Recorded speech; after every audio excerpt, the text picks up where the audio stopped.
2024 தேர்தல் நெருங்கி வரும் நிலையில் தமிழ்நாடு முதலமைச்சர் மு.க. ஸ்டாலின் பேட்டி ஒன்றை வெளியிட்டிருக்கிறார். டிடி நெக்ஸ்ட் இதழுக்காக ஆங்கிலத்தில் ஊடகவியலாளர் கார்த்திகேயன் அவர்களுக்கு முதலமைச்சர் மு.க. ஸ்டாலின் கொடுத்திருக்கும் பேட்டியில் பல்வேறு விஷயங்களை வெளிப்படையாக பகிர்ந்திருக்கிறார். உதய்மின் திட்டத்தில் தொடங்கி பல்வேறு விஷயங்களையும் அதில் வெளிப்படையாக பேசியிருக்கிறார் தமிழ்நாடு முதலமைச்சர் மு.க. ஸ்டாலின். அந்த பேட்டியில் முதலமைச்சர் குறிப்பிட்டிருக்கும் முக்கிய விஷயங்கள் என்னென்ன, தேர்தல் நெருங்கும் நிலையிலும் கூட அவர் கொடுத்திருக்கும் உறுதியான வாய்மொழிகள் என்னென்னவாக இருக்கின்றன, மேலும் ஊடகவியலாளர் கார்த்திகேயன் அவர்கள் எழுப்பிய கேள்விகள் என்ன என்பது பற்றித்தான் இன்றைய கோடாங்கி.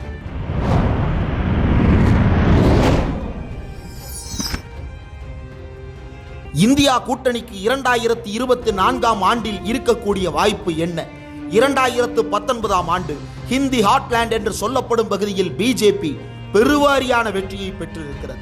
இந்த முறை அந்த வாய்ப்பு இந்தியா கூட்டணிக்கு கிடைக்குமா என்கின்ற கேள்வியை முதலமைச்சரிடம் எழுப்பிய போது, இதற்கு முன்பு 2004 ஆண்டு இந்தியா ஒளிர்கிறது என்கின்ற பெயரில் வாஜ்பாய் பிரச்சாரத்தை முன்னெடுத்தார்.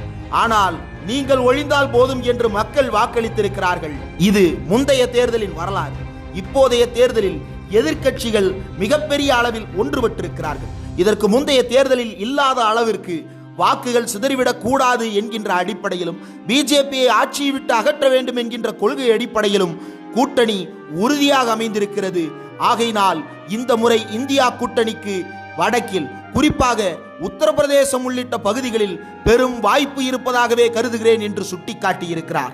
ஃபைனலைசேஷன் ஆஃப் சீட்ஸ் என்ற அடிப்படையில் உத்தரப்பிரதேசம், குஜராத், ஹரியானா, மகாராஷ்டிரா, டெல்லி, மத்திய பிரதேஷ், கோவா உள்ளிட்ட பகுதிகளில் பலரும் கூட்டணியை உறுதி செய்துவிட்ட நிலையில் ஒரு நம்பிக்கை இருக்கிறது. ஆனால் இந்தியா கூட்டணி பிஜேபி உறுதியாக இருக்கின்ற இடங்களில் அதற்கு எதிராக பிஜேபிக்கு கடும் சவாலை முன்னிறுத்தி இருக்கிறதா என்கின்ற கேள்வியை எழுப்பிய பொழுது, உங்களுடைய கேள்வியிலேயே பிஜேபி இந்தியா கூட்டணியை முடக்கும் முயற்சியில் வெற்றி பெற முடியவில்லை என்பது வெளிப்படுகிறது.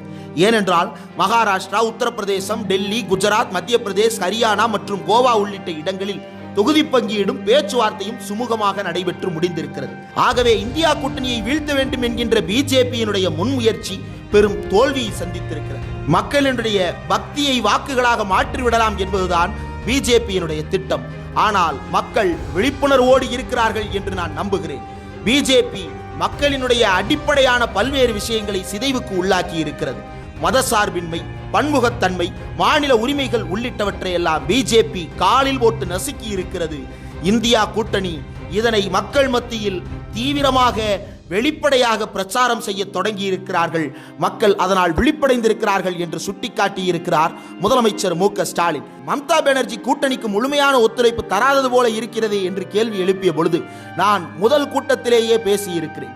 இந்தியா கூட்டணியினுடைய தொகுதி பங்கீடு என்பது அந்தந்த மாநில அளவிலானதாக இருக்க வேண்டும், அந்தந்த மாநிலத்தில் இருக்கக்கூடிய அரசியல் கட்சிகளை முன்னிலைப்படுத்தியதாக இருக்க வேண்டும் என்பதை ஏற்கனவே குறிப்பிட்டிருக்கிறேன். பல்வேறு மாநிலங்களில் பிஜேபி எதிர்ப்பு ஓட்டுக்களை அறுவடை செய்யக்கூடிய அளவிற்கு மக்களுடைய கோபத்தை தங்களின் பக்கம் வாக்குகளாக மாற்றும் வல்லமை மிக்க பிஜேபிக்கு எதிரான உறுதியான கட்சிகள் தேர்தல் களத்தில் முன்னிலையில் வகித்துக் கொண்டுதான் இருக்கிறார்கள்.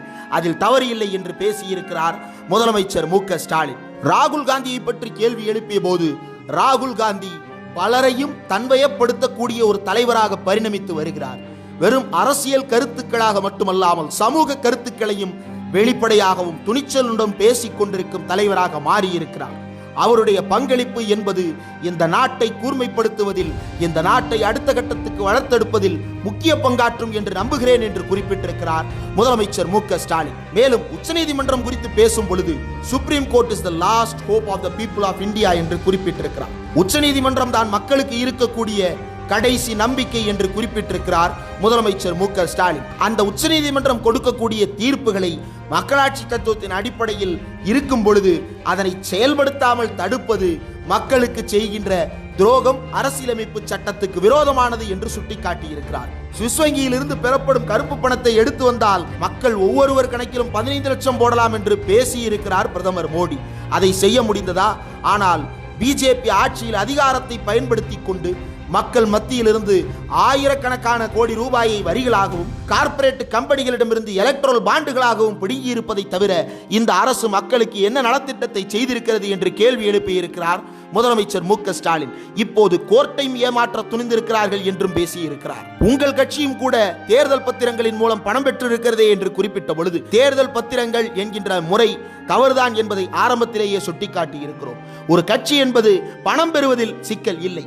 ஆனால் அதிகாரத்தை பயன்படுத்தி மிரட்டி அடிபணிய வைத்து நிறுவனங்களை முடக்கி அந்த நிறுவனங்களுக்கு இடியின் பெயரால் ஐடியின் பெயரால் சிபிஐயின் பெயரால் சோதனைகளை நடத்தி அவர்களிடமிருந்து பணம் பிடுங்கிக் கொண்டிருப்பதைத்தான் நாங்கள் எதிர்க்கிறோம். நிறுவனங்களிடமிருந்து பணம் பெறுவதை தேர்தல் நிதியாக சட்டப்பூர்வமாக பெறுவதை நாங்கள் எதிர்ப்பவர்கள் இல்லை என்றும் சுட்டிக்காட்டியிருக்கிறார். கர்நாடகாவை சேர்ந்த பிஜேபி எம்பி அரசியலமைப்பு சட்டத்திற்கு எதிராக பேசிய பேச்சுக்கள் குறித்து ஊடகவியலாளர் கார்த்திகேயன் எழுப்பிய கேள்விக்கு பிஜேபி மீண்டும் ஆட்சிக்கு வந்தால் இந்த அரசியலமைப்பு சட்டத்தை கிழித்து எறிவார்கள் என்பது வெளிப்படையாக தெரிந்த ஒன்றுதான். மேலும் மக்கள் மத்தியிலேயே இதனை ஒப்புக்கொள்ளவும் தொடங்கி இருக்கிறார்கள் என்பதுதான் அநியாயத்தின் உச்சகட்டம். பிஜேபியை வீழ்த்துவதற்கு இன்னும் வேறு என்ன காரணம் வேண்டும் இந்த அரசியலமைப்பு சட்டத்தை பாதுகாப்பதை தவிர என்பதையும் முன்னெடுத்திருக்கிறார் முதலமைச்சர் மு.க. ஸ்டாலின். சிஏஏ என்ஆர்சி சட்டத்தை மாநில அரசால் தடுத்து நிறுத்த முடியுமா என்று கேள்வி எழுப்பப்பட்ட போது The state governments have the authority to enforce the laws enacted by the union government. பேரறிஞர் அண்ணா implemented the two-language policy against the union government's law related to Hindi. மாநில அரசுதான் ஒன்றிய அரசின் சட்டங்களை செயல்படுத்தும் அமைப்புகளாக இருக்கின்றன. பேரறிஞர் அண்ணா ஒன்றிய அரசின் மும்மொழி கொள்கைக்கு எதிராகத்தான் இருமொழி கொள்கையை முன்னெடுத்து சென்றார். மாநில அரசு பொருளாதார அடிப்படையில் ஒன்றிய அரசு கொண்டு வந்திருக்கின்ற இடபிள்யூஎஸ்க்கு எதிராக இருக்கிறது. அதை இப்போதும் அமல்படுத்தாமல் நாங்கள் நிறுத்தி வைத்திருக்கிறோம். அதே போல சிஏஏவுக்கு எதிராகவும் நாங்கள் உறுதியாக எதிர்ப்புணர்வை வெளிப்படுத்துவோம். அரசியல் அமைப்பு சட்டம் நமக்கு வழங்கி இருக்கின்ற உரிமைகளை பாதுகாப்போம் என்ற அந்த நேர்காணலை நிறைவு செய்திருக்கிறார் தமிழ்நாடு முதலமைச்சரும் திமுக தலைவருமாகிய முத்துவேல் கருணாநிதி ஸ்டாலின்.